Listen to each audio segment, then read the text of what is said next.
escritor, filósofo, conferencista a nivel mundial, profesor distinguido de la Universidad de Jerusalén. Es autor de 15 libros, varios de ellos premiados y traducidos, y de más de 1000 artículos sobre judaísmo y modernidad. Fue amigo del fallecido abogado argentino Alberto Nisman y se convirtió en un luchador por hacer justicia en su caso.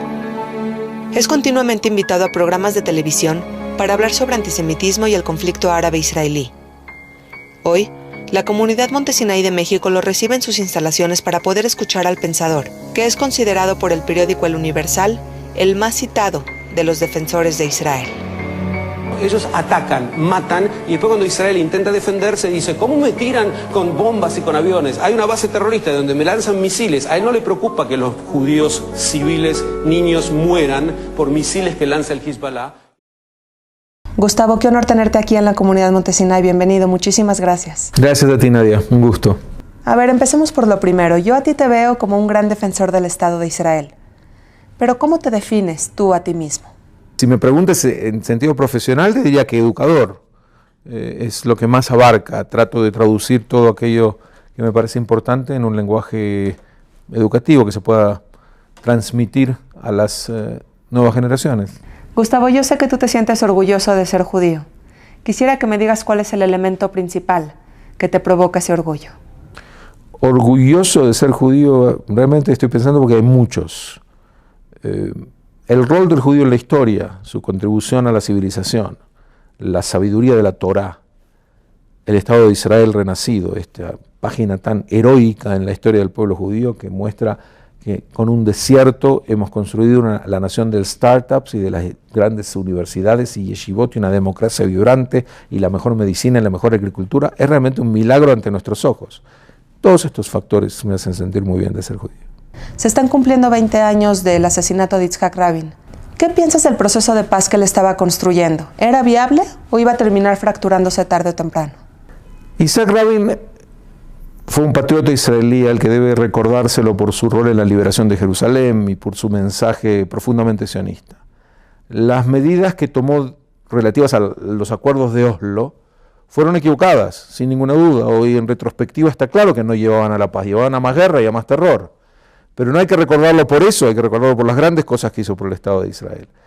Si la paz era viable con Yasser Arafat, la respuesta para mí es categórica, pero no creo que sea mi opinión. La abrumadora mayoría de los israelíes se dieron cuenta que fue un fiasco y que los que nos opusimos desde el comienzo a los acuerdos de Oslo no nos oponíamos porque creíamos que iba a traer paz, nos oponíamos porque creíamos que era un engaño, que iban a traer más guerra y que nos iban a poner en una situación más vulnerable. Y eso fue lo que trágicamente ocurrió. Hubiera preferido equivocarme. Todos los que creíamos que esto nos empujaba a la guerra habríamos preferido equivocarnos. Pero la perspectiva histórica hoy en día está clarísima. Deborah Lipstadt llama a los acuerdos de Oslo el peor error de la historia humana. Yo no sé si hay que llegar a tanto, pero está claro que hicimos concesiones a quien no debíamos hacer concesiones, y a esas concesiones llevaron a una ola de terror sin precedentes en el Estado de Israel. Si Gustavo Peretning fuera el primer ministro de Israel, ¿cuál sería tu propuesta para solucionar este conflicto? Yo haría exactamente lo que está haciendo el primer ministro del Estado de Israel y probablemente lo haría bastante peor, porque no tengo ni la experiencia ni la capacitación política. Pero tú preguntas para solucionar el conflicto como si estuviera en nuestras manos solucionar lo que yo llamo la agresión contra Israel, porque conflicto suena a que hay dos partes y si cada una de ellas cede un poco, entonces se termina el problema. Eso es a lo que alude un conflicto. Aquí no hay tal cosa. Hay una parte que quiere destruirnos y hay otra parte que humildemente no quiere ser destruida. Y no es realista suponer que la parte agredida puede solucionar el problema de la agresión. A veces incluso intentar solucionarlo agrava el problema, porque cuando el agresor siente que el agredido está buscando por todos los medios satisfacerlo, aumenta su hambre de destrucción. Yo creo que lo que el gobierno israelí ha hecho a lo largo de la historia de Israel, no importa de qué partido fuera el gobierno, es más o menos lo que había que hacer en cada situación para defender a sus ciudadanos. Esa es la prioridad número uno de un buen primer ministro. Y creo que el actual es un estadista que apunta en esa dirección. Gustavo, ¿te consideras un pensador de derecha? No sé muy bien a qué se refieren los términos derecha e izquierda, porque a veces cambia eso. En economía, decididamente, soy mucho más partidario del mercado libre que de cualquier iniciativa socializante, que ha demostrado ser una receta para la pobreza, para la demagogia. En temas de seguridad soy muy realista y me doy cuenta de que nuestro enemigo nos quiere destruir, y yo no le cedo más posibilidades, más armamento, más prestigio y más poder a quien me quiere destruir. Pero en tema territorial, por ejemplo, yo estaría dispuesto a concesiones territoriales en aras de la paz. Lo único que soy realista y me doy cuenta que en estos momentos cada vez que se ha hecho concesiones no fueron en aras de la paz, sino en aras de más guerra, de entregarle territorios a quienes nos quieren matar. Entonces, defínelo como quieres. A mí la palabra centro-derecha liberal no me molesta, pero hay algunos que lo utilizan como una especie de etiqueta para agredir. Si es así, yo, además que soy bastante pragmático, en cada situación hay que reaccionar como la situación marca, pero eso es en líneas generales. Eres un gran defensor del Estado de Israel, así que nadie mejor que tú para contestar esto. ¿Qué le respondes a las personas que dicen que Cisjordania y Franja de Gaza son un gran gueto? A mí me parece que la mayor parte de la población mundial desearía vivir en un gueto así, en donde tienen todo el confort, todas las libertades. La población palestina es la crème de la crème del mundo árabe. Los palestinos, sobre todo los que viven en Israel, son jueces, diplomáticos, periodistas, se expresan con total libertad. ¿Que en el Yemen, en Sudán, los árabes viven mejor? Eso es ridículo, poner a la población palestina como si fuera la población más desesperada del planeta Tierra. Yo, si fuera haitiano o africano, estaría profundamente ofendido, porque plantean algo así como que no hay gente que sufra más como los palestinos. Es ridículo. Tienen universidades, tienen una infraestructura en electricidad, tienen derechos que Israel garantizó, como el voto de la mujer, etcétera. Que no lo hayan usado para construirse es un problema de la cultura del odio en donde viven permanentemente, que los lleva a ocuparse de destruir lo ajeno en vez de construir lo propio. Pero no hagamos de esto que pobre gente, que desesperada está, porque no tiene nada que ver con la situación real en la que ellos viven. Y además, no es esa situación la que las lleva a la guerra, no es su frustración. Lo que los lleva a intentar destruirnos es su odio, y ese odio es artificial, ese odio es provocado por sus líderes para desviar la atención de la población de las necesidades básicas que tienen, que sus líderes corruptos no pueden satisfacer. ¿Y cómo justificar los asentamientos judíos en Cisjordania? Es decir, primero que nada, ¿son justificables? Las poblaciones judías que viven en esos territorios son primeramente una garantía de que haya menos violencia sobre las poblaciones judías que viven detrás de ellos en los territorios, digamos, detrás de la línea verde. Pero además creo que se ha inflado este problema a una desproporción enorme que no tiene ningún sentido. ¿Por qué?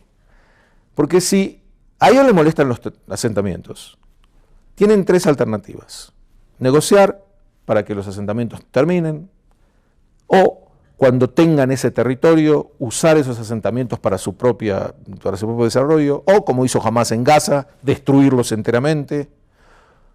Hay varias formas, o entender que por qué no puede haber una ciudad judía en un país árabe palestino. Hay ciudades árabes en Israel que viven en perfecta libertad. ¿Por qué un Estado palestino que nazca ahí tiene que ser Judenrein, limpio de judíos? Que el mundo legitime esto es una locura.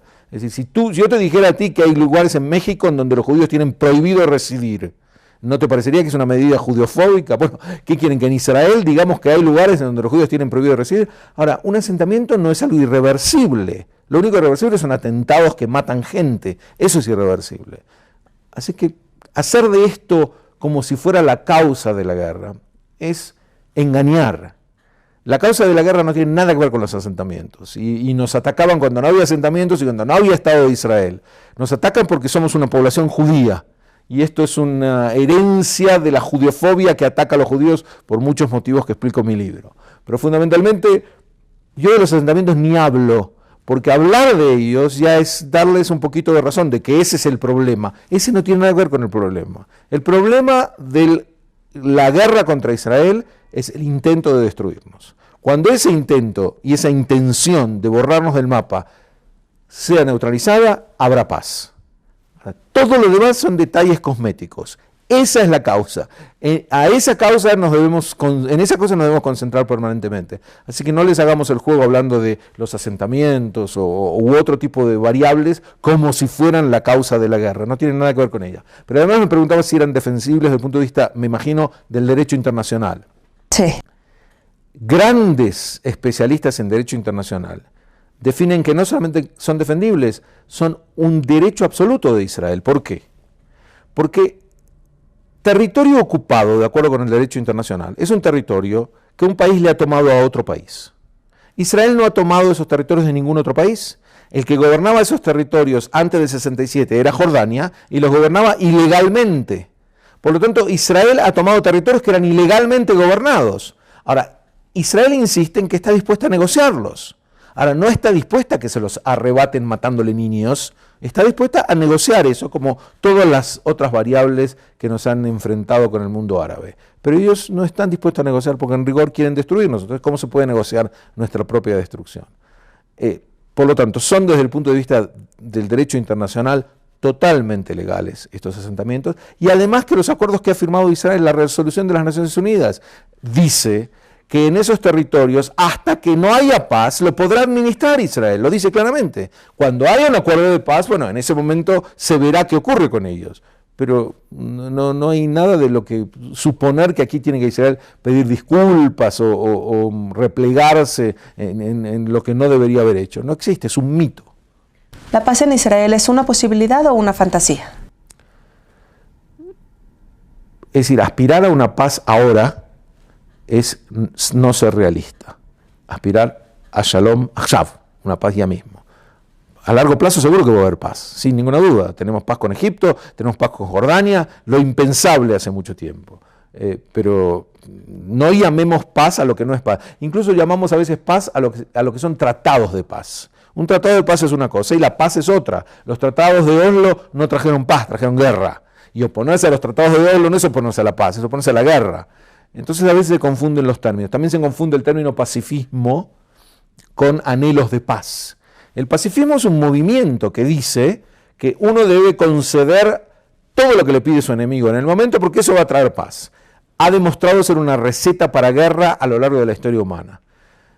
El pacifismo es un enemigo de la paz. Ahora, anhelos de paz tenemos todos, por supuesto. El 99.9% de los israelíes está casi obsesionado con llegar a la paz, pero no tan obsesionado de no ver la realidad. La realidad es que nos están amenazando con destruirnos y hay que creer la amenaza. Si hay algo que demuestra la historia judía es que cuando alguien te dice que te quiere destruir, debes creerle y no quedarte así indefenso frente a él. Sí, claro. Y ahora son cuchillos. ¿Cuál es tu sentir ante esta nueva ola de violencia? Me gusta que dices ahora, antes eran piedras, bombas, atentados suicidas, secuestros de aviones. Sí, claro. Es una intifada de 100 años y vamos a vencer en esta etapa también. Cada vez son muy creativos en generar formas de odio y de matar, pero por supuesto que no es nada agradable, es una página desagradable más de la heroica historia del pueblo de Israel moderna. Desde tu punto de vista, ¿las duras políticas de Netanyahu han ayudado a incrementar el antisemitismo en Europa? Uno, que no hay duras acciones, no hay duras políticas. No existe, es un mito. Yo te pediría que me dieras 2 ejemplos de duras políticas. Políticas como el que se destruyan las casas de los terroristas, que es algo que los medios de comunicación critican mucho. Que ni siquiera se produjo todavía. Ya están. Es decir, los terroristas vienen y apuñalan en la calle y cuando uno toma una medida que fue creada por el Imperio Británico, es una medida administrativa que hay en el Imperio Británico, para tratar de disuadir a los terroristas para que no sigan apuñalando, porque si se llegan a matar, sus familias van a sufrir, vienen y se ponen con una lupa a criticar al que se defiende. Esta es la enfermedad que tienen los medios. Si está bien o está mal destruir casas, es una medida preventiva para tratar de disuadir a futuros terroristas a que no cometan actos de terror. Si funciona, me parece muy bien. Si no funciona, habrá que buscar otras. Pero ponerse a plantearle al que está defendiéndose por qué se ha defendido así es realmente enfermizo. Nunca la judefobia tiene que ver con la conducta de los judíos. Los mataban a los judíos cuando eran pobres o cuando eran ricos, cuando estaban asimilados o cuando no estaban asimilados. La judefobia tiene que ver con taras y debilidades y deseos de canalizar las frustraciones y los miedos de las sociedades no judías. y no actúa en base de qué conducta tienen los judíos. Así que olvidémonos de hacer ese vínculo, que es una distorsión más de las muchas que aparecen en los medios. Gustavo, ojalá que algún día la paz sea una realidad. Muchísimas gracias por tu tiempo. Gracias a ti. Gracias. Al contrario.